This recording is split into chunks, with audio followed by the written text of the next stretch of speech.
Саламатсыздар ма 7-ші сынып оқушылары? Бүгін біз қысқаша көбейту формулалары бөлімі бойынша жиынтық бағалаудың А деңгейінің екінші нұсқасын бірге талдайтын боламыз. Оқушылар өздерің көріп тұрғандай 4 тапсырма берілген екен. Бірінші тапсырмада қысқаша көбейту формулаларын пайдаланып, астында көбейткіштерге жіктеңіз, яғни мына өрнекті көбейткішке жіктеу керек. Ал бысында кез келген n натурал санға тиісті үшін мына өрнегі 3-ке еселік екенін дәлелдеңіз.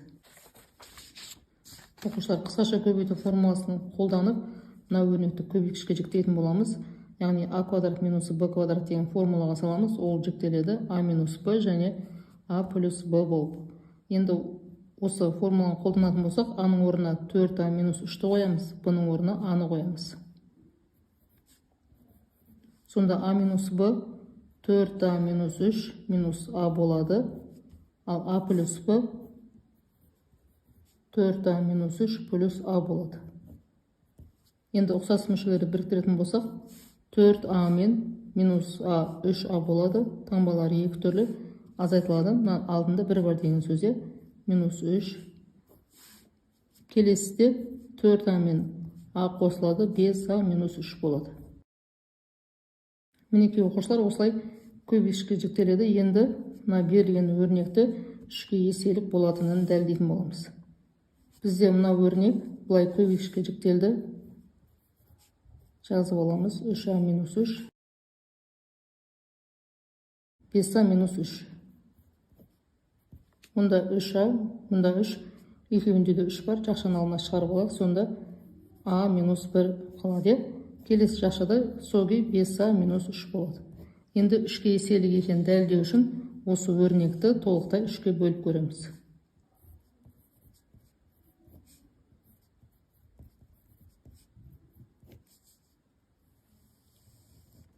Сонда 3-ке бөлетін болса, оқушылар мінекей мына екеуі қысқарады, яғни еселік екені дәлелденді, бөлінеді екен. Сонда а минус 1 және 5а минус 3 болады.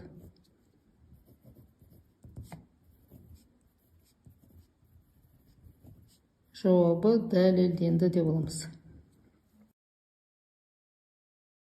Келесі оқушылар екінші тапсырмада мынадай өрнек берілген, осы өрнегін ықшамдаймыз, ал бысында осы өрнекті нөлге теңдеп алып, теңдеуін шешеміз. Оқушылар ықшамдау үшін мына өрнекті екі өрнектің қосындысының кубы деген формулаға, яғни қысқаша көбейту формуласына келтіреміз. Енді аның орнына x аламыз, сонда а кубтың орнына x кубты жазамыз. Қосылған 3, мұндағы 3-ті жазамыз, а квадраттың орнына x квадратты жазамыз. Бізде мұнда 9x квадрат делінген, 9 шығу үшін 3-ке көбейтеміз. Қосылған 3-ті жазамыз, аның орнына x түседі, b квадрат, яғни мұнда 27 шығу үшін 3-ке 9-ды көбейтеміз, ал бізде b квадрат деп тұр, яғни 3-тің квадраты.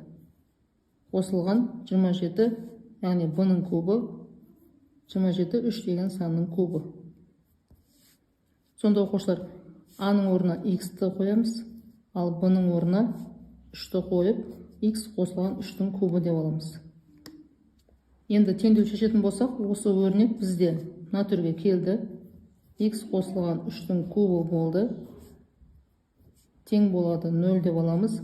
0-де куб бар деген сөз, кубтарды алып тастаймыз. Сонда x қосылған 3 тең болады 0-ге, x тең болады минус 3-ке.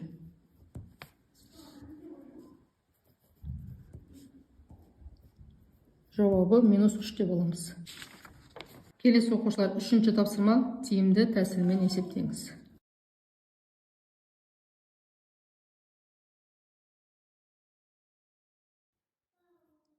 Он 8 көбейтілген 5,4-ті соғы жазып аламыз. Мына оқушылар бізде а квадрат минус б квадрат деген формулаға кеп тұр. Оны біз а минус б, а плюс б деп ашамыз. Сонда 11,3 минус 6,7, келесі жақшада а плюс б, яғни 11,3 қосылған 6,7 болады. 18 көбейтілген 5,4-ті соғы жазып аламыз. Қосу 11,3-ні азайтамыз, 6,7-ні 4,6 болады. Мұнда қосатын болсақ 18 болады. Екеуі де, яғни 5,4, 4,6 екеуі де 18 деген санға көбейтіліп тұр екен.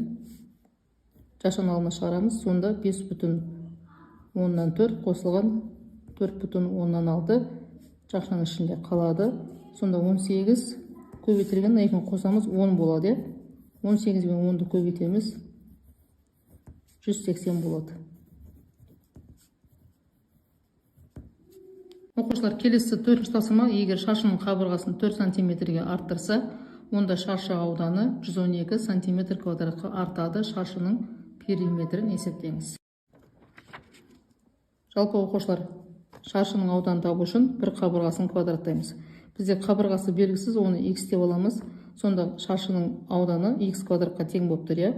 Енді қабырғасын 4 см-ге арттыратын болсақ, ауданы 112 см-ге артады екен. Бізге табу керек периметрін. Периметр табу үшін 4-ті көбейтеміз бір қабырғасына. Ал бізде қабырғасы белгісіз, енді мұндағы x-ті табамыз. X қосылған 4-тің квадраты, яғни екі өрнектің қосындысының квадраты былай ашылады. Бірінші өрнектің квадраты плюс екі еселенген бірінші және екінші өрнектің көбейтіндісі, яғни 8x болады, қосылған екінші өрнектің квадраты. X квадрат қосылған 112-ні сол күйі жазып аламыз. Мұндағы екеуі қысқарады. Сонда 8x тең болады 112 азайтылған 16-ға. X тең болады, азайтамыз, 96 болады. Бөлеміз 8-ге. Сонда x тең болады 12-ге. Бізде сонда қабырғасы 12-ге тең болып тұр. Енді периметрін табатын болсақ, осыны 12-ні көбейтеміз 4-ке.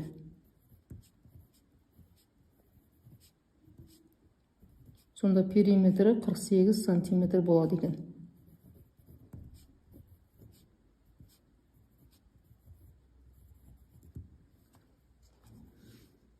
Оқушылар, өздерін көріп отырғандай, А деңгейінің екінші нұсқасын толық талдап аяқтадық. Егер қажет болса, каналында Б және С деңгейінің бірінші және екінші нұсқалары бар. Каналға өтіп, қажетті нұсқаларында қарасаңдар болады.